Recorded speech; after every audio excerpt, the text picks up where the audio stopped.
Correct. ఈ OPT కొత్త విధానంలో జాబ్స్ చేసుకునే ఆపర్చునిటీ ఉండదు అని అంటున్నారు. మీరు ఫ్యాక్ట్స్ చెప్తారా? ఓపీటీ అనేది ప్రాక్టికల్ ఎక్స్పీరియన్స్ గురించి డిజైన్డ్ ఫర్ మీ యూనివర్సిటీ అయిపోయింది, స్కూల్ అయిపోయినాక ఈ ఎక్స్పీరియన్స్ అనేది ఇవ్వడానికి ఓపీటీ స్టార్ట్ అయింది. అట్లేం ఉండదండి, అది చేంజ్ కాదు ఓపీటీ. H1 అనేది డిఫరెంట్, అది ఇక నెక్స్ట్ ఇది.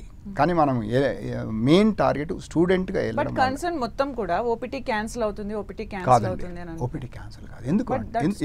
ఓన్లీ న్యూస్లో ఉంది, ఎక్కడ లేదు.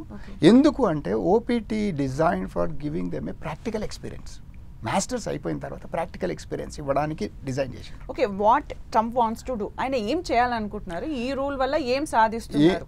ఎవరికి ఎఫెక్ట్ ఉంటుంది? ఈ ఫస్ట్ ఆఫ్ ఆల్ చెప్తాను చూడండి, ఇప్పుడున్న ఈ పానిక్ సిచ్యువేషన్లో ఏంటంటే ట్రంప్ ఏం చేయాలనుకుంటున్నాడు అంటే, మీరు స్టూడెంట్గా వస్తే యు ఆర్ ఎ గెస్ట్ మా కంట్రీలో.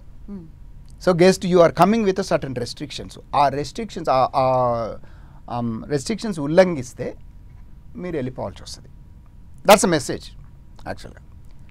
అదే టార్గెట్ కానీ స్టూడెంట్స్ రావడం వల్ల కంట్రీ అంటే రెస్ట్రిక్షన్స్ ఏమైనా స్ట్రిక్ట్ అయ్యాయా ఇంతకు ముందు? ఇప్పటికి ఇంప్లిమెంటేషన్ అయింది. రెస్ట్రిక్షన్స్ స్ట్రిక్ట్ కాలేదు, రూల్స్ ఏం చేంజ్ కాలేదు. ఇంతకుముందు ఇంప్లిమెంట్ చేయలేదు, ఇప్పుడు చేస్తున్నారు. ఓకే, అందులో కొన్ని చెప్తారా రెస్ట్రిక్షన్స్ ఏవేవి? ఇప్పుడు ఫర్ ఎగ్జాంపుల్ బయట పని చేయకూడదు. ఓకే, మనోళ్ళు ప్రతి ఒక్కరు చాలామంది తెలిసిన వాళ్ళు నేను చూస్తూనే ఉంటాను, చేస్తున్నారు. నేను అడ్వైజ్ కూడా చేశాను, చేయకండి, అది తప్పు. దాన్ని తగ్గించడానికి కూడా నేను ఒక యూనివర్సిటీ గవర్నర్గా మేము ఏం చేస్తున్నామంటే, మా యూనివర్సిటీ నుంచి we want to establish a relationship with ఇక్కడ మన ఎస్పెషల్లీ నేను వచ్చింది one of the reason also హైదరాబాద్లో కొన్ని యూనివర్సిటీస్ నుంచి రిలేషన్షిప్ పెట్టుకొని హాఫ్ ఆఫ్ ద క్లాసెస్ ఇక్కడే తీసుకుంటే వాళ్ళకి బర్డెన్ తగ్గుతుంది. ఫుల్ పే చేసే బదులు ఇక్కడ హాఫ్ ట్యూషన్లోనే అయిపోతుంది. అట్లీస్ట్ వాళ్ళ హాఫ్ ట్యూషన్ బర్డెన్ తగ్గుతుంది. కంటే ఎడ్యుకేషన్ కంటే కూడా ఎర్నింగ్ కోసమే యూఎస్ ప్రిఫర్ చేస్తూ ఉంటారు అందరు, చదువుతూ సంపాదించుకోవచ్చు అని ఉద్దేశం. అదే లేకపోతే మరి స్టూడెంట్స్ వెళ్ళే ఇంట్రెస్ట్. కానీ మనం రూల్ వైలేట్ చేస్తున్నట్టే కదా మరి. సో ఆ రకంగా చూసినా ఇండియన్ స్టూడెంట్స్ ఇంతకు ముందు ఉన్నట్టయితే పరిస్థితులు ఉంటాయి. అమెరికా తప్పు కాదు, అది మన తప్పు. అది మనం మిస్అండర్స్టాండ్ చేసుకుంటున్నాం. ఎందుకంటే అమెరికా రూల్ ఉంది, దాంట్లో పని చేయకూడదు అనేది ఎప్పుడు ఉంది. మనం కూడా చెప్తున్నాము, నా దగ్గర డబ్బులు ఉన్నాయని చూపిస్తున్నాం. మనం బ్యాంకులో డబ్బులు ఉన్నాయి, నా దగ్గర నాకు ఎడ్యుకేషన్ కావాల్సిన డబ్బులు ఉన్నాయి, నేను పని చేయను అనే చెప్తున్నాం.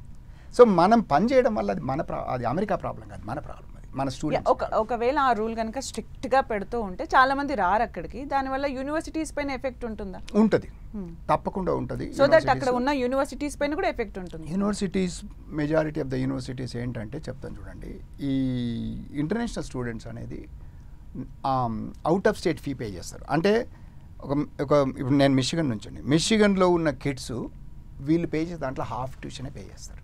ఎందుకంటే in state tax payer pay చేస్తారు కనుక, university supported by tax payer కనుక హాఫ్ ట్యూషనే. ఏది పబ్లిక్ యూనివర్సిటీస్ అయితే. ప్రైవేట్ యూనివర్సిటీస్ అయితే full, it doesn't matter, international students అయినా విత్ ఇన్ ద కంట్రీ అయినా సేమ్ ఫీ పే చేయాల్సిందే. పబ్లిక్ యూనివర్సిటీస్లో హాఫ్ ఫీ పే చేస్తారు. అది యూనివర్సిటీకి లాభం, ఎందుకంటే మాకు ఫుల్ పేమెంట్ వస్తుంది యూనివర్సిటీ పాయింట్ ఆఫ్ వ్యూలో. సో అది లూజ్ అవుతారు. తర్వాత ఇంకోటి ఏంటంటే రీసెర్చ్కి కావాల్సిన ఈ వర్క్ చేసే వాళ్ళంతా మెజారిటీ ఆఫ్ దెమ్, ఇప్పుడు నేను కూడా అదే లైఫ్లో ఐ గ్రోన్ అప్,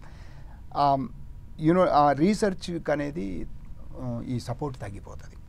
మనం ఇది యూనివర్సిటీ పాయింట్ ఆఫ్ వ్యూలో కూడా మేము already we started thinking about it, ఎట్లా ఏంటి ఈ ఆగిపోతే అని.